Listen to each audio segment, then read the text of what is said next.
Bro dan sis, ada seorang teman saya bertanya kepada saya begini, mengapa Allah memilih bangsa Israel menjadi umatnya?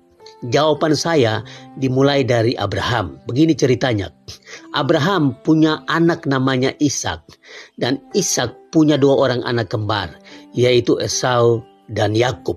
Nah, fakta menariknya begini, sejak dalam kandungan, Esau dan Yakub sudah bertolak-tolakan di dalam kandungan ibunya, membuat Ribka ibu mereka kesakitan. Kita dapat melihat fakta itu di dalam Kejadian 25 ayat yang ke-22, sangat jelas di sana. Nah, pada saat itu datanglah firman Tuhan kepada Ribka ibu Esau dan Yakub. Nah, bunyinya seperti ini. Kejadian 25 ayat yang ke-23 mengatakan, firman Tuhan kepadanya, dua bangsa ada dalam kandunganmu, dan dua suku bangsa akan berpencar dari dalam rahimmu. Suku bangsa yang satu akan lebih kuat dari yang lain, dan anak yang tua akan menjadi hamba kepada anak yang muda. Anak yang tua adalah Esau dan anak yang muda adalah Yakub.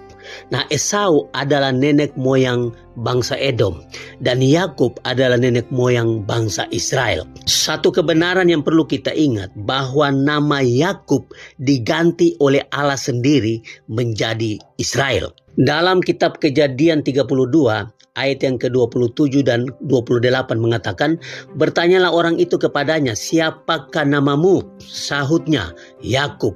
Lalu kata orang itu, namamu tidak akan disebutkan lagi Yakub, tetapi Israel, sebab engkau telah bergumul melawan Allah dan manusia, dan engkau menang. Jadi nama Yakub sendiri diganti namanya oleh Allah sendiri menjadi Israel. Nah, jadi kesimpulan faktanya adalah, yang pertama, bangsa Israel dipilih Allah menjadi umatnya karena kedaulatan Allah. Yang namanya kedaulatan Allah, tidak ada campur tangan manusia di sana.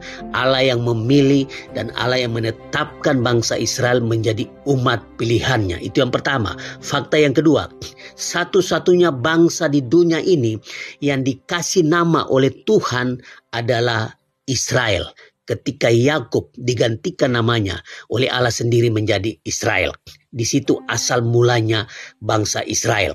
Dan fakta yang ketiga, sebelum wujud Israel sebagai bangsa itu ada seperti sekarang ini, Allah sudah memilih Israel sejak dalam kandungan. Esau dan Yakub di dalam kandungan, tetapi Allah memilih Yakub. Fakta yang keempat, yaitu sejak dalam kandungan bangsa Israel sudah ditentukan Allah menjadi bangsa yang kuat dan bangsa pemenang. Nah, kita lihat buktinya sejak bangsa Israel keluar dari Mesir pada zaman Musa dan sampai sekarang ini, bangsa Israel tidak dapat dimusnahkan oleh musuh-musuh mereka. Dari zaman Musa sampai sekarang ini, ada banyak bangsa di muka bumi ini yang berusaha untuk memusnahkan bangsa Israel dari muka bumi ini. Tetapi satu pun tidak berhasil.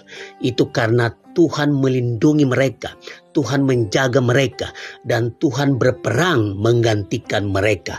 Bukti lainnya, dalam bidang teknologi dan ilmu pengetahuan, tidak ada yang bisa menandingi Israel. Dalam segala bidang, mereka tetap unggul dan pemenang. Nah, ini fakta yang tidak bisa dibantah. Nah, bro dan sis, bagi mereka yang anti-Israel, Anda sedang memakai hasil teknologi dan ilmu pengetahuan bangsa Israel. Jujurlah dengan diri Anda. Nah, itulah fakta tentang Israel yang tidak bisa dibantah dengan dalil apapun, karena fakta itu tertulis dalam Alkitab. Itulah keunggulan bangsa Israel. Dan melalui bangsa Israel, banyak bangsa diberkati dengan ilmu pengetahuan dan teknologi. Inilah fakta yang tidak bisa dibantah oleh siapapun. Tuhan memakai Israel untuk memberkati banyak bangsa, untuk memberkati kita semua dengan ilmu pengetahuan dan teknologi. Tuhan memberkati.